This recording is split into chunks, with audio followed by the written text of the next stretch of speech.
So thank you for joining us here at the event on the protection of soft targets. A lot of people often ask me what are soft targets, and then you have to kind of explain, and sometimes they're simply referred to as vulnerable targets or civilian targets. I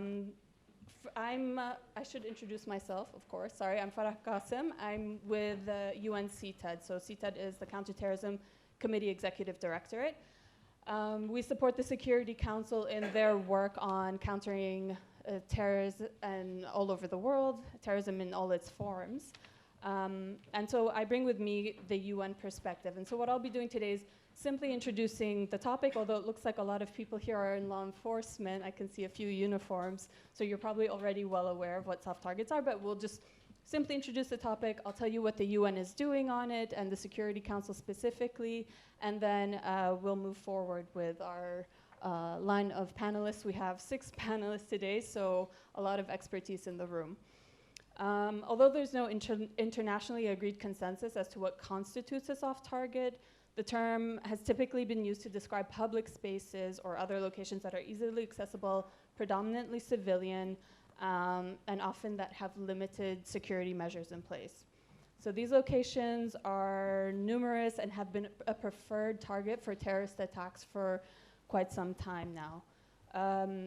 There's been a lot of research that supports this, and one of CTED's Global Research Network partners, the Tony Blair Institute for Global Change, in 2008 conducted a study on the subject, and they found that in 2017, an average of 17 civilians were killed on a daily basis, often as a result of campaigns of often as a direct result of coordinated campaigns against soft targets in public spaces. So that was targeting of bus stops, that's targeting of education and religious infrastructure, all other places as well. There was another study conducted by Jason Warner and Hilary Matfis, and that was in 2017, and they found that soft targets were the predominant focus of suicide bombers, suicide attacks that were conducted by Boko Haram in Africa between 2011 and 2017. And this also included IDP camps as well as some of the other places I mentioned earlier.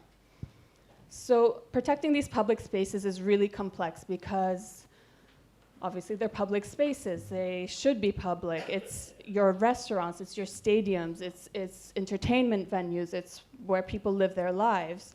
They're designed to be open and easily accessible to the public. And that leaves them extremely vulnerable to terrorist attacks. Most of these places some are public places, spaces, parks, bus stops, etc., and a lot of them are privately owned as well. Okay. So the concerns about protecting these places is not necessarily new, but the fact that terrorist groups' strong support for these types of attacks through online radicalization or self-radicalized individuals, the increase of these types of attacks heightens this to a new risk, and it's of importance to governments and industry alike. And we believe that government and industry have a lot that they can benefit and learn from each other in this in these instances.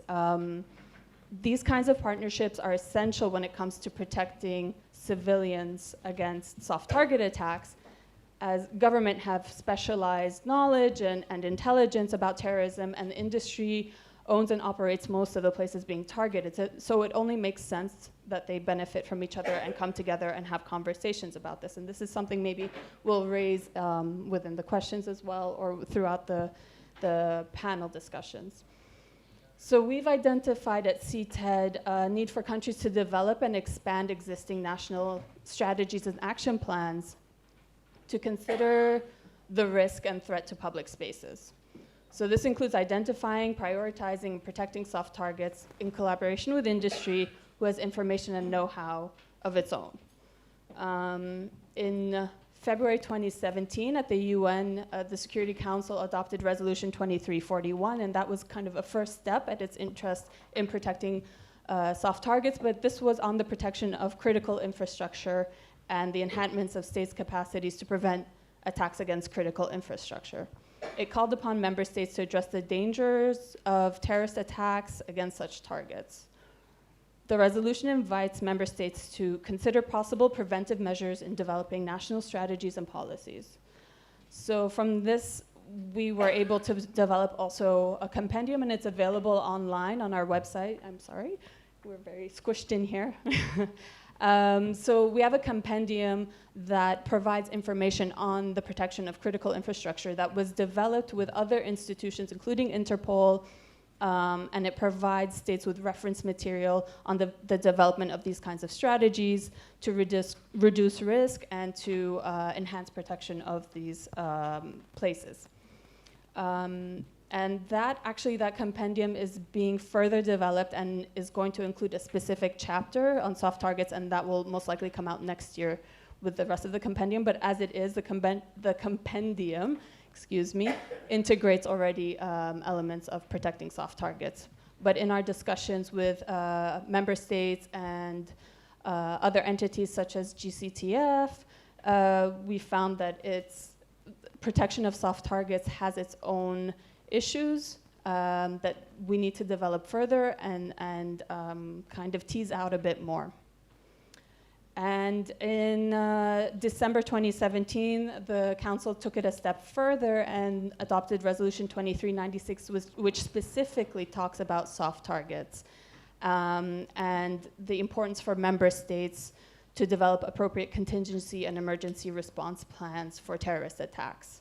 So this is to strengthen their national, regional, and international partnerships, both public and private, to share information, to prevent, protect, mitigate, investigate, respond to, and recover from damage from terrorist attacks against these targets. There's a lot of work that we've been doing. We've been working with the Institute for Strategic Dialogue. We've also worked with the Strong Cities Network. We've actually been here in Tel Aviv a few months ago. I believe my colleague was here for Muni World, I believe it was, where we were talking about protection of soft targets at a municipal level, which is, even better. And we're working also with private sector to enhance engagement. And there were lots of examples. And for example, Uber during the London Bridge attacks was used. Uber sent out to its drivers an alert to, if you're at the London Bridge, please film. This is digital evidence. This is something that can be used to build a case against a terrorist, etc. Obviously, there are also concerns if it were to be used by a totalitarian regime, etc. But those are also conversations we can have later down the line. So in a nutshell, and I'll wrap it up and hand it over, despite a lot of initiatives that are being developed and that exist, we still need to do a lot of work to protect soft targets. And it's not necessarily the hardening of soft targets, but I think through today's conversation with everyone here, we can find different ways of addressing the issue, exchanging information, knowledge, and good practices is one of the ways that we do this. And hopefully even everyone in the room here today has something to contribute, and we'd encourage you to do that. Right. Thank you.